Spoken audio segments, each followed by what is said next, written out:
Darkness for your kin, or hate for your enemies. I will save you, mother.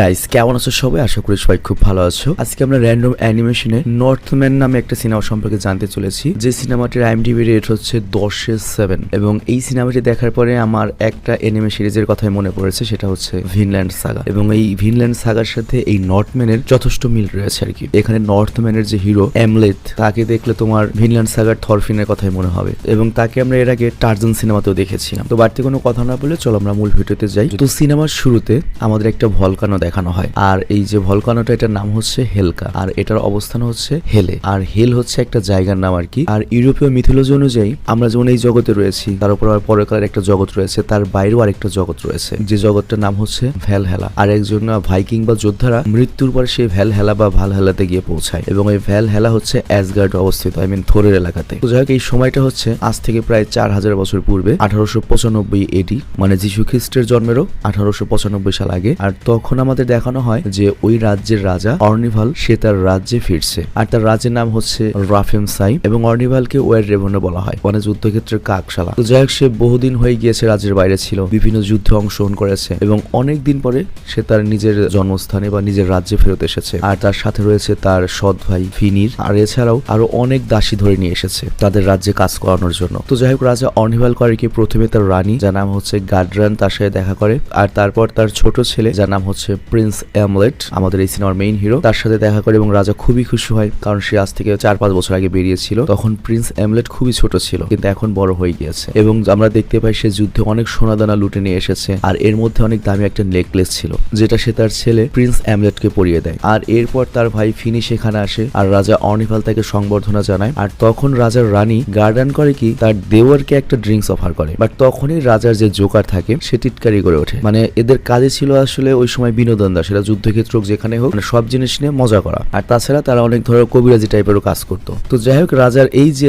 জোকারটা ছিল, যাদেরকে gesture বলা হতো, তার নাম ছিল হচ্ছে হেইমির। তো হেইমির তখন বলে ওঠে, বাহ, রানী তো ভালোই, রাজার সাথে যতখানি কথা বলে না তার চেয়ে বেশি কথা বলে রাজার ভাইয়ের সাথে। রাজা এত মানুষ থাকতে রাজার ভাইকেই কেন অফার করলো ড্রিঙ্কসটা? তো এইটা শুনতে পেয়ে রাজার ভাই তো অনেক রেগে যায় জেস্টার উপর, কিন্তু রাজা তাকে আটকে দেয় এবং বলে, ওর কাজই তো এগুলো, ওর কাজই তো টিটকারি মজা ঠাট্টা করা। তো এরপর রাজার ছোট ভাই করে কি, তার নিজের ছোট ছেলেটিকে সেখানে নিয়ে আসে, যার নাম ছিল হচ্ছে থরির। আর এরপর আমরা দেখি রাজা অর্নিভাল রানীর সঙ্গে একান্ত সময় কাটাচ্ছে। আর তখন রাজা প্রকাশ করে, এইবার যুদ্ধে আমি অনেক বেশি আহত হয়েছি, আমার গায়ে এত একটা ক্ষত হয়েছে যে যেটা সরাসরি আমার লিভার আঘাত করেছে, এবং সেখানে পছন্দ ধরে গিয়েছে। খুব বেশি দিন আমার হাতে সময় নেই, তবে আমি এরকম কষ্টে মরতে চাই না, আমি কোনো রোগে মরতে চাই না, বরং আমি যুদ্ধক্ষেত্রে তরোয়ালের আঘাতে মরতে চাই। তবে আমার ছেলেও তো যথেষ্ট বড় হয়ে গিয়েছে, ওকে ট্রেনিং দেওয়ার সময় পেরিয়ে যাচ্ছে, আমার হাতেও সময় বেশি নেই, আর আমি চাই ওকে দ্রুত রেডি করতে, কারণ আমার ছেলেকে যদি আমি রেডি করতে না পারি, ও যদি রাজা না হতে পারে, তাহলে আমার সৎ ভাই রাজা হয়ে যাবে, যেটা আমি চাই না। তো এরপর রাজা অর্নিভাল করে কি, তার ছেলে অ্যামলেটকে নিয়ে একটা স্থানে যায়, যেটা একটা রিচুয়াল টাইপের বা ধর্মীয় একটা জায়গা, এবং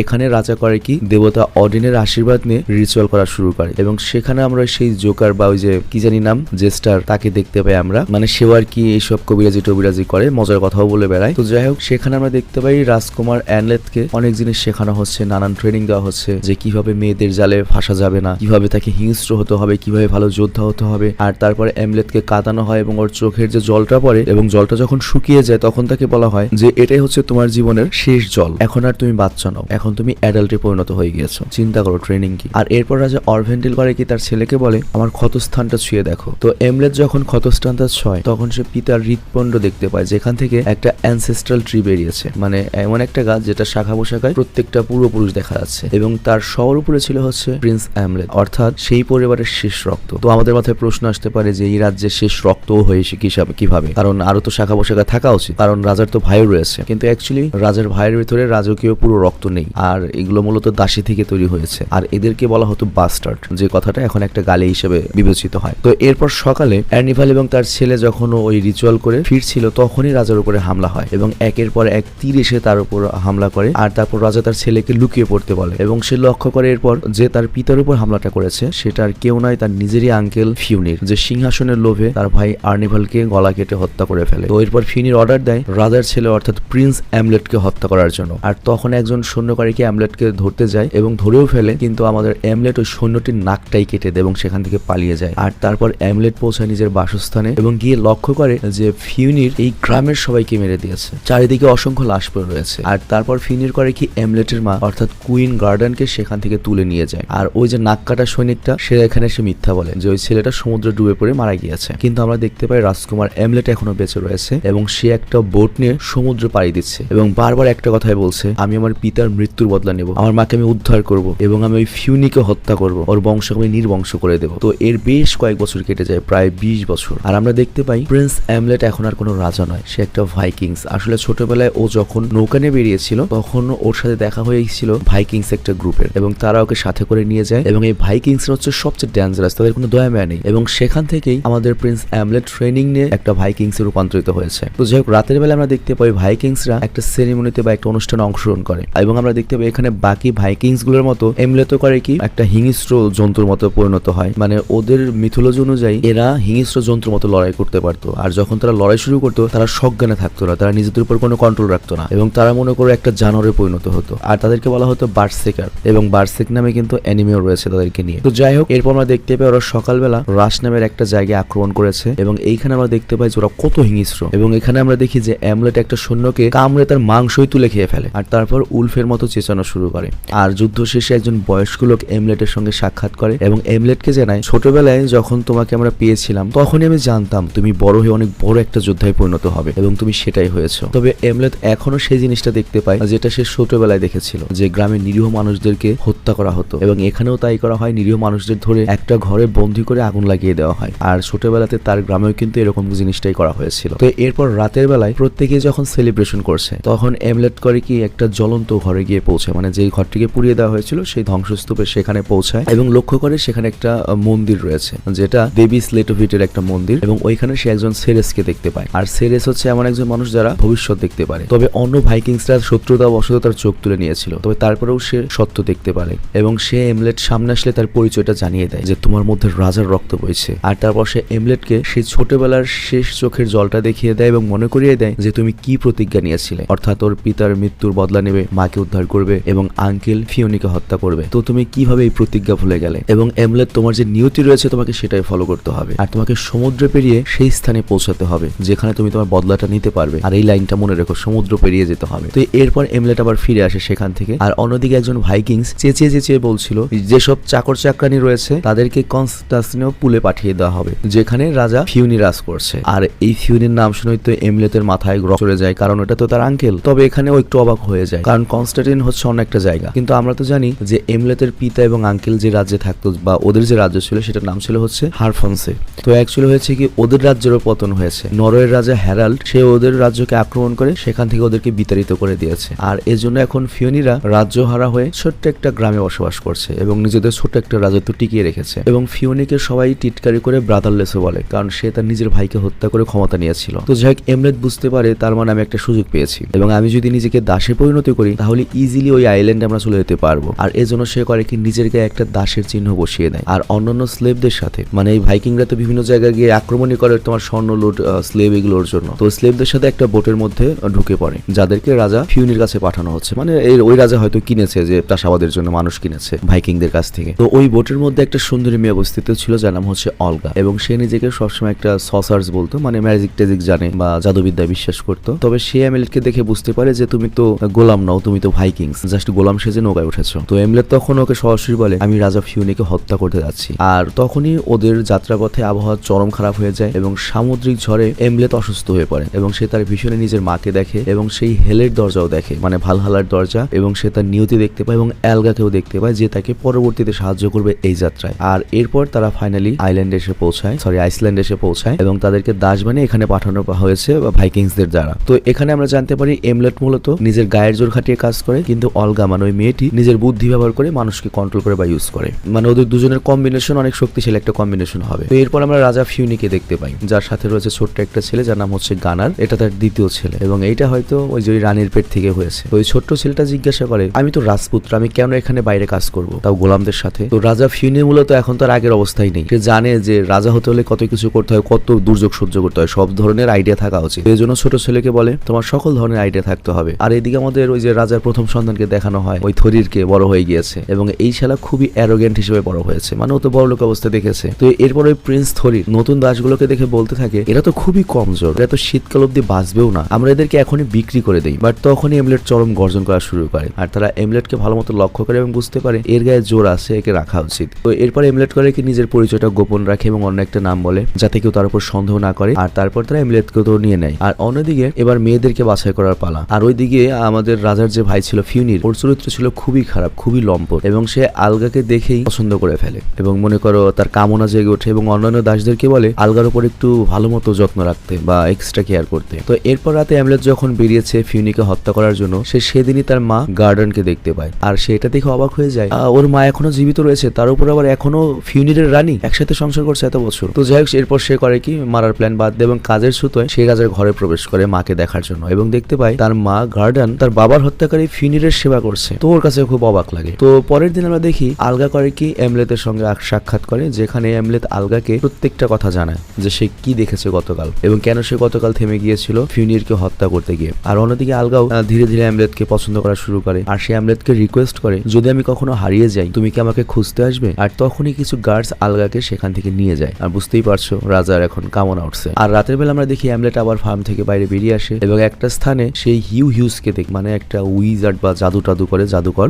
আর সে এমলেটকে জানায় যে কিভাবে এমলেট নিজের বদলাটা নিতে পারবে। মানে এইগুলো হয়তো মানুষ না, মানে এমন একটা মানুষ যে সবাই দেখতে পায় না, ও হাতে দেখতে পায়, এরকম কোন একটা কিছু হতে পারে। তো ওই উইজার্ডের কাছে একটা মাথা ছিল আর সেই মাথাটা ছিল হচ্ছে হেমিন নামক সেই জেস্টারের, যাকে আমরা গল্পের শুরুতে দেখেছিলাম। আর ফিউনি মানে রাজার ভাই তো ওকে পছন্দ করতো না, এজন্য ওকে গলা কেটে ফেলেছিল রাজত্ব নেওয়ার পরে। তবে এখনো জাদুতে সে জীবিত রয়েছে এবং সে অতীত ভবিষ্যৎ সব দেখতে পারে এবং সে এমলেটকে জানায় সে যদি এই বদলাটা নিতে চায় তাহলে অবশ্যই তাকে আগে একটা তরলের জোগাড় করতে হবে। মানে ওদের মিথোলজি অনুযায়ী ড্রাগনদের স্কেলেটন এবং নানা জিনিস দিয়ে তৈরি ছিল হচ্ছে একটা এনসিয়েন্ট তরোয়াল এবং রক্তের পিপাসা থেকে ওই তরলটা তৈরি করা হয়েছিল আর ওটার নাম হচ্ছে তবে ওই ড্রাগাটা শুধুমাত্র রাতে ব্যবহার করা যায় আর দিনে ব্যবহার করতে চাইলে ওই হেল নামক যে জায়গাটা রয়েছে ওই অগ্নিগুড়ি সেখানে ব্যবহার করা যাবে। তবে সেই তরলটা জোগাড় করতে হলে তাকে অবশ্যই আগে ওই তরলের মালিক হতে হবে। তো কথা অনুযায়ী এমলেট প্রথমে করে কি সেই মাউন্টেনে পৌঁছায় যেখানে ভেদির মতো একটা জায়গা এবং তার ভেতরে একজন মৃত সৈনিক রয়েছে এবং সেই তরলটি ধরেছিল। আর এই যে যোদ্ধা তাদেরকেও ড্রাগার বলা হতো এবং তাদের অস্ত্রগুলোকেও ড্রাগার বলা হতো। তো যাই হোক, ওই তরলটা নিতে গেলেই ওই মৃত ড্রাগারটি জীবন্ত হয়ে যায় এবং অ্যামলেটের সাথে লড়াই শুরু করে। তবে অ্যামলেট চালাকি করে তাকে চাঁদের আলোর মধ্যে নিয়ে আসে আর আমরা জানি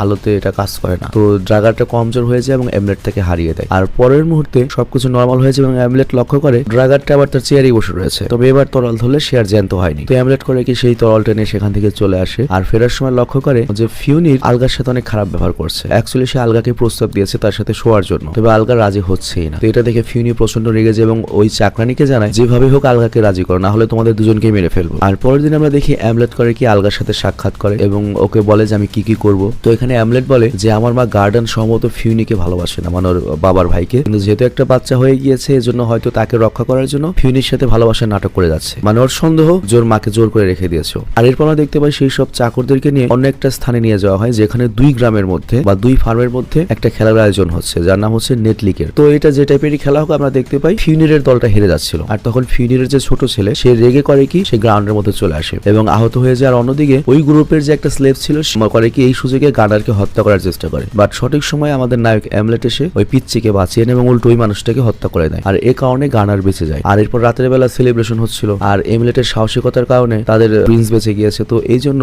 বড় প্রিন্স থরি করে কি ওর পদোন্নতি ঘটায়, অর্থাৎ অন্যান্য চাকরদের চেয়ে ও খাটবে কম, খাবে বেশি এবং বাকি চাকরদের আদেশ দিতে পারবে এবং তাকে একটা মেয়েও দেওয়া হবে যাকে সে স্ত্রী বানাতে পারবে। তবে সে কখনোই দাসত্ব থেকে মুক্তি পাবে না। তো যাই হোক, এরপর সেই খুশির রাতে অ্যামলেট করে কি আলগার সাথে সাক্ষাৎ করে এবং তাদের মধ্যে ভালোবাসা হয়। আর আলগার হাতে আমরা এক ধরনের খুব বিষাক্ত মাশরুম দেখতে পাই এবং ও যেটা প্ল্যান করেছে কালকে যখন রান্না করবে খাবারের মধ্যেই বিষ মিশিয়ে দেবে, সবগুলোকে একবারে সাফারি কিরকিরা করে দেবে। আর পরের দিন আমরা দেখি রাতের বেলায় অ্যামলেট করে কি গোপনে ফিউনির বহু সৈনিককে নৃশংসভাবে হত্যা করে। আর সকালবেলা যখন বড় প্রিন্স থরি এটা দেখতে পায় ও কান্নায় ভেঙে পড়ে, কারণ ওর প্রিয় সঙ্গীরা বন্ধু বান্ধব মারা গিয়েছে। তো সবাই খুব কনফিউজড ওদেরকে কারা মারলো, আর চাকররা তো মারতে পারবে না কারণ চাকরদের কাছে তো অস্ত্র নেই। তো ওরা সবাই মনে করে যে আশেপাশের অন্য কোনো গোত্র হত্যা করেছে। বাট এইখানে তখন একটা প্রেস্টিজ চলে আসে যে ভালো করে এটা দেখে বলে যে অস্ত্র দিয়ে ওদেরকে হত্যা করা হয়েছে এটা অবশ্যই পৃথিবীর অস্ত্র নয় এবং সেটা সেই শয়তানি শক্তির অস্ত্র এবং মনে হচ্ছে সেই শয়তানি শক্তিটা এখানে খুব শীঘ্রই আসবে আক্রমণ করার জন্য। আর এ কারণে আমাদেরকে একজনকে বলিদান দিতে হবে, একটা কুমারী মেয়ের। আর অন্যদিকে আমরা দেখতে পাই আলগা রেডি হয়ে গিয়েছে মাশরুম গুলো এখানকার মানুষদের খাওয়াবে ভাতের সাথে। তবে অ্যালমেট জানায়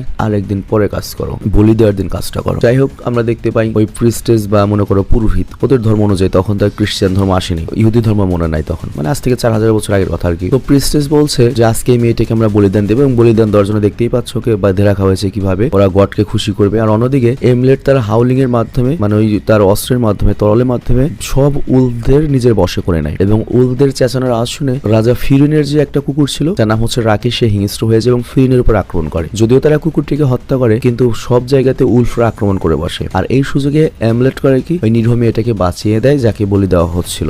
আর এরপর ফিনি যখন ঝামেলা শেষ করে মন্দিরে প্রবেশ করে, সে দেখে মানে ওই পুরোহিত এবং বাকি যেগুলো ছিল সবগুলোকে মেরে ল্যাটাব্যাটা করে দিয়েছে। আবার ওই রাতে আবার করেছে কি আলগা খাবারের মধ্যে বিষাক্ত মাশরুম মিশিয়ে দিয়েছে। তো প্রতিটা শূন্য ওটা খেয়ে এত বেশি নেশাগ্রস্ত হয়ে যায় যে তারা নিজেরাই নিজেকে মারতে শুরু করে এবং ওই স্থানে চরম হট্টগোল লেগে যায়। আর অন্যদিকে এমলেট বেরিয়ে পড়েছে তার মাকে উদ্ধার করার জন্য, কিন্তু এরপর সে যখন মায়ের কাছে যায় এবং এই সব বিষয় বলে, মা আমি তোমার ছেলে এই করেছি আমি, ওর মা উল্টো রেগে যায় এবং বলে তোকে কে করেছে এগুলো বলতে। তো এমলেট এখান থেকে মায়ের কাছ থেকে এমন কিছু কথা শুনে যেটা শোনার জন্য প্রস্তুত ছিল না। অ্যাকচুয়ালি ওর মা কুইন ড্রাগন সেই নিজে তার দেওরের কাছে রিকোয়েস্ট করেছিল সে যেন তার স্বামীকে মারে, আর সে তার নিজের স্বামীকে পছন্দ করতো না এবং অনেক আগে থেকে সে তার দেওরকে পছন্দ করতো। তো এই জন্য সেই তার রাজাকে মারিয়েছে এবং তাকে রাজা হিসেবে নিয়েছে। তো এইখানে আমরা আরেকটা জঘন্য জিনিস দেখতে পাই, এই কুইন গার্ডেন করে কি নিজের ছেলেকে সিডিউস করার চেষ্টা করে এবং হত্যা করার চেষ্টা করে। তবে তারপরেও যখন এমলেট বাগে আসে না, তখন ওই রানী রেগে বলে তোকে আমি একদম পছন্দ করি না, আমি চাই তুইও তোর পিতার মতো মরে যা। তো এখান থেকে ও তোর মাকে মারতে পারে না, কিন্তু ক্রোধে সেখান থেকে চলে যায়। তবে যাওয়ার আগে ইউনিরের যে বড় ছেলে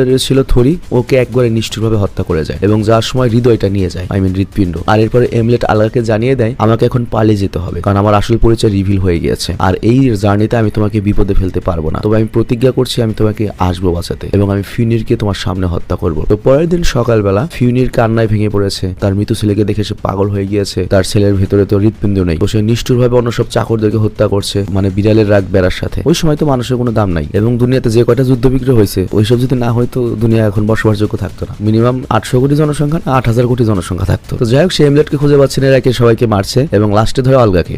আর সে সন্দেহ করে আলগা তো আগে থেকে এমলেটের সাথে কথা বলতো, তার মানে ও হয়তো আগে থেকে কিছু জানতো। তো আলগাকে যখন মেরেই ফেলবে তখন এখানে এমলেট চলে আসে এবং তার হাতে ছিল থরিরের হৃৎপিণ্ড। আর সে ফিনিরকে জানায় আলগাকে ছেড়ে দাও, তাহলে তোর ছেলের হৃদয়টা আমি তোকে দিয়ে দেবো। কিন্তু এটা তো হয় না, উল্টো লড়াই শুরু হয় এবং এখানে আমরা দেখি এমলেট তো ভালো লড়াই করে, কিন্তু দিনের বেলা তো ওই তরল কাজ করে না। তবে তারপরে এমলেট ভালো লড়াই করে, কিন্তু শেষমেশ সে আর পারে না। তবে ধরা যখন পড়ে যায় সে বলে এইটা তোর ছেলের হৃদয় না, এটা একটা জন্তুর হৃদয়, তার তোর ছেলের হৃদয় আমি অন্য জায়গায় রেখেছি। তো এই কথার পরে এমলেটকে ধরে আরো বেশি টর্চার করা হয়, ওকে টর্চার মর্চার করে ফিনির তো চলে যায়। কিন্তু তখন এখানে কিছু রেবেন আসে, কাল, এবং এমলেটের হাতের বাঁধনগুলো খুলে দেয়। স্বয়ং দেবতা অডিন এমলেটের সাথে রয়েছে ওই তরলের জন্য। আর রাত হয়ে গিয়েছে, তরলটা অ্যাক্টিভ হয়ে গিয়েছে। তো যাই হোক, ওই দিন রাতের বেলা ওরা আবার একটা রিচুয়াল পালন করছে থরির শেষকৃত্য অনুষ্ঠানের জন্য, আর একটা নিরীহ মেয়েকে স্যাক্রিফাইসও করা হচ্ছে। আর ওই রিচুয়াল শেষ করে ফিনির যখন আসে এলমেটকে মেরে বদলা নেবে তার ছেলের মৃত্যু, সে এসে দেখতে পায় যে এলমেট নেই, ও পালিয়ে গিয়েছে। আর এরপর আমরা লক্ষ্য করি যে ভ্যালকারি ভ্যালহেলা বা স্বর্গের যে বাহন, সেটাতে করে এলমেটকে নিয়ে যাওয়া হচ্ছে ভ্যালহেলাতে, ভাইকিংসদের স্বর্গতে। তবে পরের মুহূর্তে তার যখন জ্ঞান ফিরে আসে সে লক্ষ্য করে আলগা তার পাশে রয়েছে এবং সে এলমেটকে নিরাপদভাবে সেই স্থান থেকে পালিয়ে নিয়ে এসেছে। তো এমলেট পুরো অবাক হয়ে যায় যে অলগা তো নিজেও পালাতে পারতো, যে কেওয়াজ বেজেছিল গত রাতে, ও আমাকে নিয়ে কেন পালালো, উল্টো আমাকে নিয়ে বেঁচে ফিরেছে। তো সে আলগাকে বিশ্বাস করে ফেলে, ভালোবেসে ফেলে এবং তার মনে থেকে এখন বদলা নেওয়ার ভাবটাও কমে যায়, কারণ ছোট থেকে সে তো এই কাটাকাটাই দেখে এসেছে। এখন সে থরফিনের মতো একটু শান্তি চায়, থরফিন মানে ভিনল্যান্ড সাগা। তো এলমেট ঠিক করে সে আলগাকে নিয়ে অনেক দূরে চলে যাবে, বাংলাদেশের বরিশালে সে বসবাস করবে। তো সে করে একটা নৌকায় উঠে পড়ে যেটাতে সে যাত্রা করবে। তো আলগার গলায় একটা ক্ষতের চিহ্ন আমরা দেখতে পাই, যেটা অবশ্যই ওই যে ফিউনি করেছে ছুরি দিয়ে। তো এলমেট করে কি সেই ক্ষতস্থানে একটা কিস করে, আর তখনই এলমেট তার নিজের